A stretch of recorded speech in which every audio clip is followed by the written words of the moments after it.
Hello and welcome everybody. Today we are going to see the sixth chapter of Child Rights. How to seek redressal.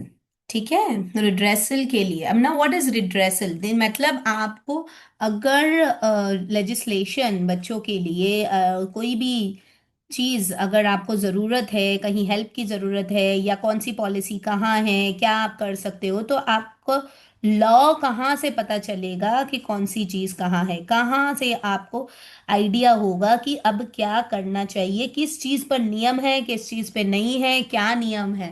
As a normal human being how we can seek redressal for any of the case. तो सबसे पहला है child labour, जो कि prohibition and regulatory act के अंतर्गत है, जो हम लोगों ने अपनी पिछली क्लास में देखा था। ये प्रोहिबिट करता है एम्प्लॉयमेंट में 18 ईयर्स के अंदर के जो भी बच्चे हैं उनको एम्प्लॉयमेंट नहीं देना है, और हार्मफुल और हजार्डस एम्प्लॉयमेंट तो बिल्कुल नहीं देना है। तो यहाँ पर इन एरियाज में जो ये यहाँ पे दिया गया है, they are not to be employed in such processes like beadi making, building construction, cashew nut discaling, carpet weaving, cement manufacture and packing, ऐसे करके इतनी सारी चीजें जो दी है। यहाँ पर कोई भी 18 साल से कम उम्र का जो बच्चा है वो नहीं मिलना चाहिए। अगर मिलता है तो चाइल्ड लेबर के अंतर्गत लॉज और पेनाल्टीज हैं, और ये पेनाल्टीज उस कंपनी के जो ओनर हैं उनके ऊपर लगती है। तो क्या करना चाहिए, अगर ऐसी चीजें देख लें तो सबसे पहले पुलिस को इन्फॉर्म करें और फिर एनजीओ की सपोर्ट लें और हेल्प लें, और चाइल्ड हेल्पलाइन और एनएचआरसी यानी नेशनल ह्यूमन राइट कमीशन, यहाँ पर भी अप्रोच किया जा सकता है। एनसीपीसीआर को भी अप्रोच किया जा सकता है। ओके। अब नेक्स्ट है बॉन्डेड लेबर। हमने पिछली ही क्लास में समझा था बॉन्डेड लेबर का मतलब क्या होता है। वो लेबर जहां पर अनइक्वल इकोनॉमिक और सोशल ऑर्डर के अंतर्गत जो है व्यक्ति को बांध दिया जाता है, और उसको उसके हिसाब से वेजेस नहीं मिलता है, उसका कुछ कर्जा होगा या कुछ होगा, कोई लेबर की फैमिली होगी तो बदले में कोई बच्चा या कुछ भी चीज, मतलब मजबूरी से काम करवाना, दैट इज बॉन्डेड लेबर। ठीक है ना, पुराने कर्जे के दौरान या किसी को लेकर जाना, ये वो सारी चीजें, उसके लिए क्या है, बॉन्डेड लेबर का लॉ है। और अगर ऐसी चीजें हों तो फिर यहाँ पर भी पुलिस को इन्फॉर्म किया जाए, और फिर इसके अंतर्गत जो है हाई कोर्ट, सुप्रीम कोर्ट और जो है रिड्रेसल, डायरेक्टली आप लिख सकते हैं लेटर, है ना, कि भाई ये चीजें हमारे साथ गलत हो रही हैं। जो भी व्यक्ति इसमें इन्वॉल्व होगा उसको 20,000 रुपीज का जो है फाइन लग जाता है। और गवर्नमेंट से भी स्पॉन्सरशिप ऐसे लोगों को मिलती है, जैसे किसी का कर्जा नहीं पटाया, उसके बच्चे को कोई उठा के ले गया, जबरदस्ती उससे काम करा रहा है, और पेरेंट्स मजबूर हैं कि अपने बच्चे को छुड़ा नहीं पा रहे हैं, तो विजिलेंस कमेटी जो है वो सारी चीजें पुख्ता सबूत के साथ सामने वाले को पकड़ेगी, और फिर जो पीड़ित जो फैमिली है उसको हेल्प और सपोर्ट स्पॉन्सर गवर्नमेंट करती है। ठीक है। तो विजिलेंस कमिटी पर और एनएचआरसी को कंसल्ट करना जरूरी है। Next is juvenile justice system. Juvenile justice system के लिए यूजुअली ऑर्फन्स और स्ट्रीट चिल्ड्रन के लिए जुवेनाइल जस्टिस सिस्टम दिया गया है, क्योंकि अगर कोई 18 साल से कम उम्र का बच्चा यदि क्राइम कर रहा है और अगर वो ऑर्फन नहीं है यानी वो अनाथ नहीं है, और अगर वो स्ट्रीट चाइल्ड नहीं है, तो उसके पास पेरेंट्स होते हैं जो उसको रिफॉर्मेटरी होम्स पर ले जाकर और फिर उसकी केयर और उसके स्पॉन्सर करते हैं। लेकिन अगर वो चीज़ नहीं है तो उसके लिए गवर्नमेंट उसकी स्पॉन्सर करके उसको रिहैबिलिटेशन सेंटर पर डाल देती है।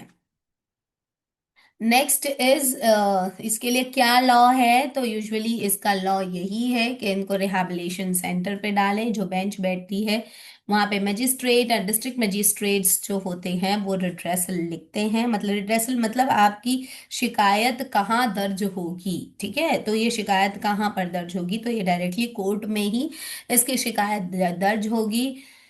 इसका एक अलग कोर्ट होगा जहां पे बच्चे को गुड कंडक्ट सिखाने के लिए, पब्लिक सर्विस कमीशन सिखाने के लिए, और आगे ऐसी दोबारा कोई गलती ना हो उसकी सारी चीजों का ध्यान रखते हुए काउंसलिंग और सारा सिस्टम वहां पे मैनेज और मेंटेन होता है। इस चीज की खबर कहीं रिपोर्ट, कहीं न्यूज़पेपर में या कहीं कुछ ऐसे इन्वॉल्व नहीं होती है। अब कुछ निग्लेक्टेड जुवेनाइल्स होते हैं। ये जो निग्लेक्टेड जुवेनाइल्स होते हैं यहाँ पर जो है जैसे कि मजबूरी में कुछ क्राइम हो गया, या कुछ सिविल डिस्टरबेंस के कारण कुछ क्राइम हो गया, या किसी के संगत में आके ड्रग अब्यूज हो गया जिसमें बच्चा दोषी नहीं था, ये नेग्लेक्टेड जुवेनाइल्स होते हैं जिन पर कभी कभी जबरन जो है केस चल जाता है। ऐसी अवस्था में एनजीओ से संपर्क करना चाहिए और फिर जस्टिस बोर्ड की हेल्प लेकर उनको सुविधा प्रदान करनी चाहिए। नाउ सेक्सुअल अब्यूज और सेक्सुअल एक्सप्लॉइटेशन, अगर ऐसा कुछ हो रहा है, कई बार घर में होता है, कई बार घर से बाहर होता है, तो ये सारी चीजों के समय क्या क्या चीजें हैं जो यहाँ हो सकती है, अपना यहाँ पे लिखा हुआ है just go through and understand. तो ये सारी चीज के लिए क्या क्या लॉज बने गए हैं, तो बेसिकली बहुत सारे सेक्शंस हैं आईपीसी के तहत, जिसे हम इंडियन पेनल कोड कहते हैं।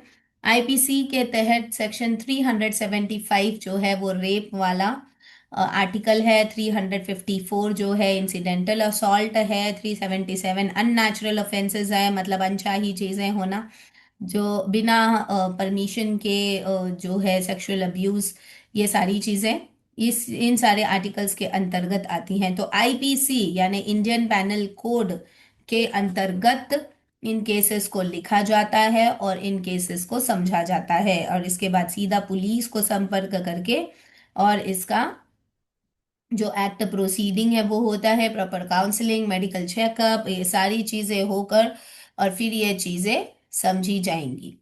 ठीक है। तो अब इसमें क्या क्या चीजें, अभी ये वाली चीज में जो सार्क और यूएन राइट कन्वेंशन यानी यूएनसीआरसी भी सपोर्ट करता है, चाइल्ड प्रोस्टिट्यूशन और चाइल्ड पोर्नोग्राफी को भी, सेल ऑफ द चिल्ड्रन, ये सारी चीज कहीं भी देखी गई, तब अगर देखी जाती है तो क्या किया जाए, तो इसके लिए सबसे ज्यादा जरूरी है कि फैमिली मेंबर्स, फ्रेंड्स, टीचर्स, जिन पर भी बच्चा ट्रस्ट करता है उनका सबसे पहले सपोर्ट लिया जाए, एनजीओ से कंसल्ट किया जाए और बच्चे को प्रॉपर फैसिलिटी और सुविधा दी जाए। तो इन एरियाज पर आप कर सकते हैं। तो ओवरऑल अगर हम सम अप करें तो जो है पुलिस, जस्टिस सिस्टम, एनजीओज और जो फैमिलीज हैं, ये सारी चीजें जो हैं, ये लोग जो हैं ये सपोर्ट करेंगे, इन्हीं लोगों को हम रिड्रेस कर सकते हैं अगर ऐसी कोई प्रॉब्लम हमने देखी तो। यूनिट 7 भी आज करने का प्रयास करते हैं, policies and programmes for the children in India. भारत के बच्चों में क्या पॉलिसीज और क्या प्रोग्राम है, वो क्या क्या हमें करना चाहिए। Child rights are the component of the human rights. Child right human right का ही कंपोनेंट है। जैसे एक हर एक बड़े ह्यूमन को राइट्स की आवश्यकता पड़ती है, उसी प्रकार बच्चे को भी राइट्स की आवश्यकता पड़ती है। हम लोगों ने सोशल लेजिस्लेशन देखा, हम लोगों ने जो क्या क्या रिड्रेसल पे एरियाज है वो सारी चीजें देखी, तो अब हम ये भी देखेंगे कि क्या क्या लेजिस्लेशंस बनते हैं और क्या क्या एरियाज में ह्यूमन राइट्स के साथ साथ में चाइल्ड राइट्स भी होना चाहिए। सबसे ज्यादा इम्पोर्टेंट जो चाइल्ड राइट के लिए ज्यादा ऑल ओवर वर्ल्ड जो चीजें हो रही हैं वो है sexual abuse and sexual exploitation. यहाँ पर बहुत ज्यादा जरूरी हो रहा है कि अपने हक और अधिकार के लिए लड़े, क्योंकि इस पर किसी का कंट्रोल नहीं हो पा रहा है। इसीलिए यहाँ पर सबसे ज्यादा जरूरी है कि पॉलिसीज बने। अलग अलग आर्टिकल्स हैं जहां पर अलग अलग तरीके से बच्चों के लिए जो है दिया गया है। ये पूरे आर्टिकल्स की लिस्ट है, अगर आप लिखना चाहें तो लिख सकते हैं, otherwise it's not that important कि आप इसे लिखें। सबसे इम्पोर्टेंट है the guardian in the ward act 1980 और child marriage restraint act, Hindu adoption and maintenance act जो हमने हमारी पिछली क्लास में देखा था। ये इम्पोर्टेंट लॉज हैं जिनको हमको देखना है। फिर उसके बाद में prohibitory act, orphanage act, medical termination of pregnancy act, child labour prohibition act, और फिर जुवेनाइल जस्टिस, और फिर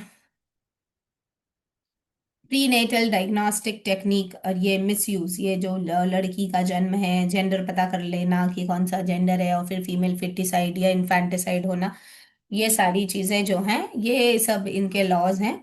तो you can just write the name of the law, meaning, and then what is the penalty, और what are the things in the laws, you can write that.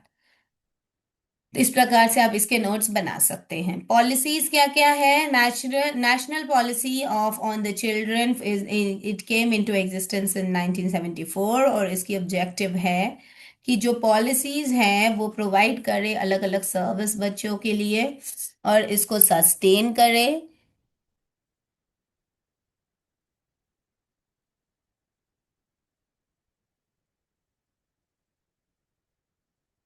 और जो national children commission है इस पर भी अंडरस्टैंड करे। National policy on education 1986 में programme of action 1992 में लिया गया, जहां पर ईसीसी में, अर्ली चाइल्डहुड केयर में, आईसीडीएस की संस्थापना की गई, जो हम लोग हमारे पिछले पेपर्स में भी पढ़ रहे हैं, जहां पर बच्चों की development, health, nutrition, social, mental, physical, moral and emotional growth and development पर फोकस किया गया। ठीक है। सो ये हुआ है। नेक्स्ट 1987 में इस पॉलिसी में चाइल्ड लेबर एक्ट और another and child labour project जो है वो लॉन्च किया गया, और बच्चों को बचाने के लिए आंगनवाड़ीज और बालवाड़ीज में भेजने के लिए ये ज्यादा प्रेरित किया गया, ताकि बच्चों को लेबर में इन्वॉल्व ना किया जाए। सार्क में गर्ल चाइल्ड के लिए भी ऑप्शन दिया गया है, survival, protection and development of a girl child. South Asian association for regional corporation, ये है सार्क का फुल फॉर्म। तो यहाँ पर वल्नरेबल गर्ल चाइल्ड के लिए सुविधा के लिए प्रोविजन 1991 से 2000 के बीच में कराया गया। और 1993 में जो न्यूट्रिशन पॉलिसी थी, वहां पे अंडर नरिश्ड और माल नरिश्ड बच्चों के लिए सुविधा, न्यूट्रिशन उनको प्रोवाइड की गई, ये उनके लिए सुविधा दी गई। और 2000 में जो नेशनल पॉपुलेशन पॉलिसी आई, जहां पर दो हमारे दो वो वाली पॉलिसी आई, ताकि ना ज्यादा बच्चे होंगे ना ज्यादा एम्प्लॉयमेंट होगा, इसको अचीव करा गया। जितने बच्चे रखो, जितनों को आप संभाल सको उतने ही पैदा करो, ये वाला सिस्टम आने लगा, ताकि ज्यादा बच्चों को जन्म देकर इधर उधर छोड़ देना और फिर वो लेबर, चाइल्ड लेबर में ले लें, अनाथ मान लें, और उनको उनके बारे में पता ही नहीं है, तो ये सारी चीजें इसीलिए लाई गई। फिर कैरेक्टर फॉर द चिल्ड्रन, बच्चों के कैरेक्टर को ऑर्गेनाइज किया जाए, ऐसी भी पॉलिसी आई, ताकि क्या जो है प्रोस्टिट्यूशन और सेक्सुअल अब्यूज और सेल ऑफ द चाइल्ड, ये सारी चीजें जो है वो ना हो पाए।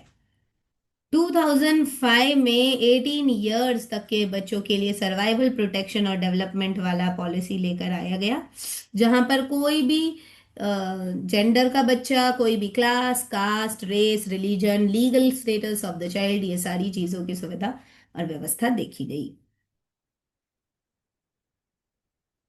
अब यहाँ पे क्या क्या प्रोग्राम्स लॉन्च किए गए, देखो हम ईसीसी फर्स्ट पेपर में भी ये चीजें पढ़ चुके हैं। मिड डे मील स्कीम को हम लोगों ने देखा था, 2001 में आया था। फिर Rajiv Gandhi national creche scheme for working mothers, ये भी पॉलिसी आई थी। फिर शिशु गृह स्कीम, यहाँ पर वुमेन और चाइल्ड डेवलपमेंट के फोकस के लिए ध्यान दिया गया। आईसीडीएस आप लोग कई बार पढ़ चुके हैं, इंटीग्रेटेड चाइल्ड डेवलपमेंट सर्विसेज। तो ये सारी चीजें आप छोटा छोटा पॉइंट्स बनाकर भी लिख सकते हैं।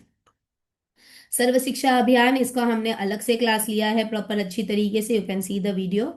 सर्व शिक्षा अभियान की पॉलिसी भी आई थी। और फिर community based nutrition food, working children के लिए पॉलिसी आना, पायलट प्रोजेक्ट को अंडरस्टैंड करना, चाइल्ड राइट कमीशन को अंडरस्टैंड करना, चाइल्ड राइट कन्वेंशन को अंडरस्टैंड करना, ये सारी चीजें जो हैं।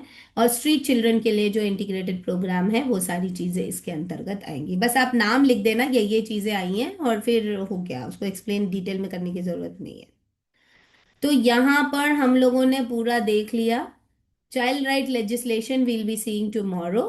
ये हम लोगों ने दो चैप्टर्स कर लिया, how to seek redressal and what are the policies for the children. If you have any doubts you can just ask.